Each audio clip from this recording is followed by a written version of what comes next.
Hi, my name is Aya, you're watching Aya Reads, and I'm here to talk about some of the books I'm planning on reading in October.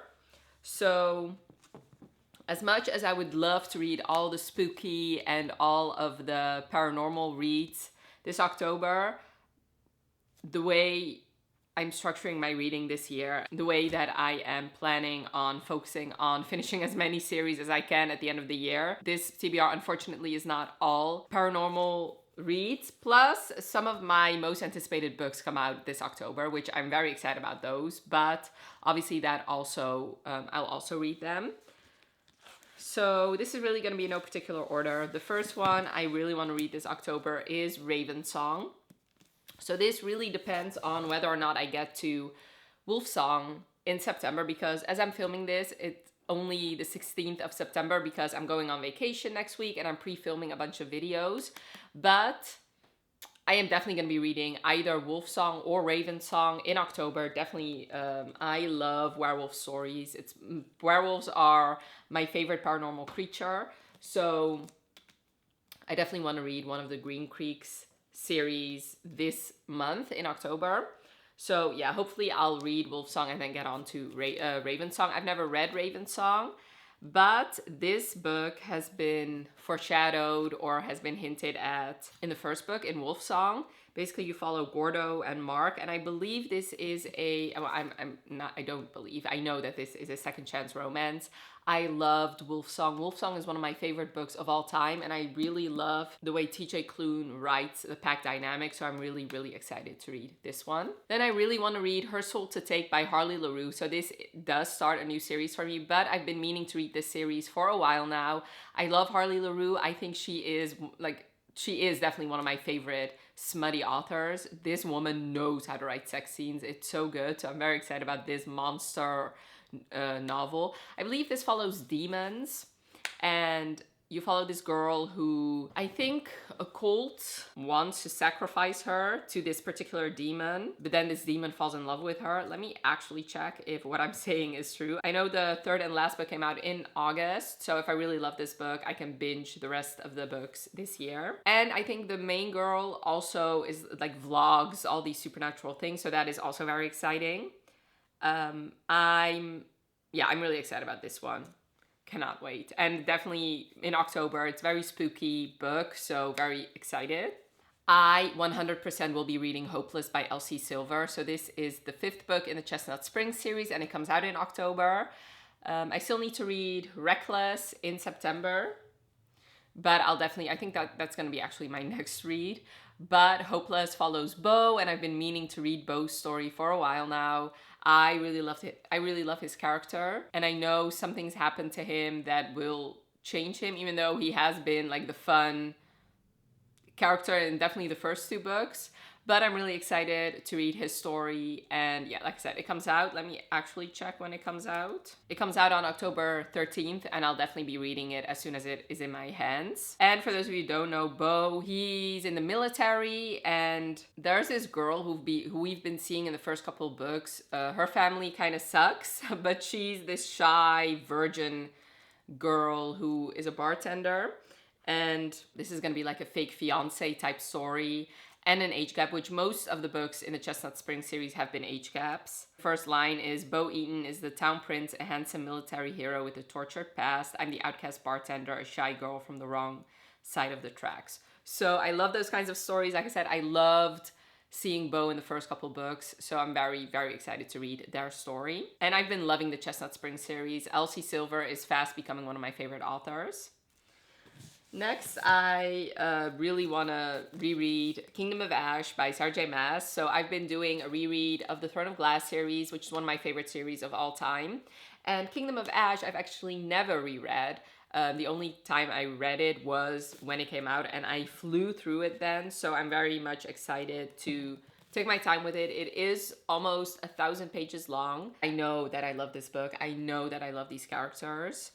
So yeah, for those of you who don't know, Throne of Glass is a series. It's a big series of like 8 books in total, where we follow this girl named Selena Sardathian. She's an assassin, and in the first book, the prince of the kingdom takes her away from the salt mines where she was a slave as punishment to enter her into the king's tournament to become the king's champion, which is her ticket to freedom basically. And the first book's kind of a love triangle between the prince and the captain of the guard and her. But where we start off in the first book is definitely not where we leave off in this book. Like, this series expands so much. You find out secrets about everybody.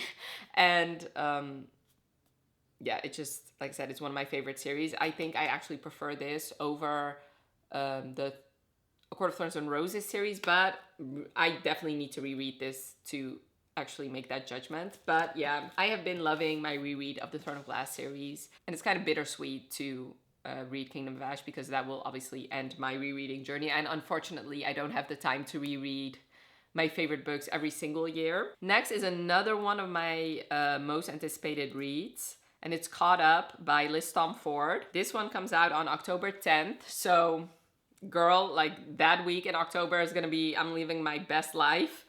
This is a sports romance, and you follow Kai, who's a single father, and we met him in the second book, and I was intrigued, and this book was set up in that book. He's a baseball player, I think. Baseball.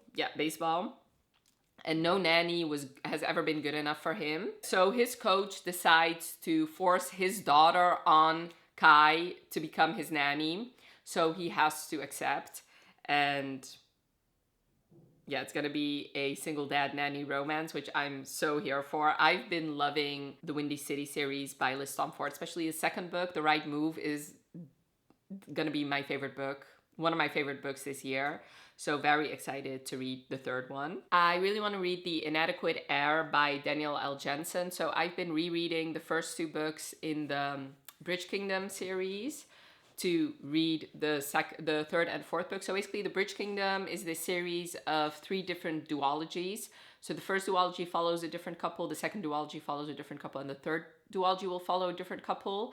And The Inadequate Heir came out a while ago, but I didn't read it because the way she publishes these books are not really my favorite, because she first publishes them exclusively on audio, which means you have to wait 6 months before she publishes them in, like, on hardcover, ebook, stuff like that. And since listening to audiobooks is very hard for me, I cannot really concentrate on them, and especially fantasy novels, just forget about it. So the waiting and then some reading slumps prevented me from actually reading Inadequate Heir when it came out. But the fourth book, which means the conclusion of this couple's story, is gonna come out this year, I believe. I believe it comes out in November, so I really want to read Inadequate Heir and then read the final book for this couple afterwards. So basically, this duology follows the brother of the female main character in the first book, or in the first duology. I don't really have a whole lot of thoughts about this one because I really loved the first 2 books and I really loved that couple. The second couple, I mean, I'm sure I'll love them because I love Danielle's writing style. So I'm sure I'll love them. But from the 2 couples that we were gonna see for the rest of the story, I was more interested in the couple we were gonna see in the third duology, basically. But anyway, I love this series, and I am very excited about Inadequate Heir. Let me actually see what the synopsis says for this one, because you follow the heir of the kingdom. Yeah, basically, like, secret identities, the heir to, like, I believe both of them are kind of heirs to different kingdoms that have been at war. So I'm very excited, and I still need to reread the second book in the first duology, but once I do that, I am very ready for Inadequate Heir. Another werewolf story I'm really excited about is Raised by Wolves by Jennifer Lynn Barnes. So this book was in my These Books Will Self-Destruct in 12 Months video, but I knew I really wanted to read this, and I really wanted to read it this fall. This is a werewolf story that has been on my shelves for forever. Let me see when this was published. Yeah, it was published in 2010, so 13 years ago.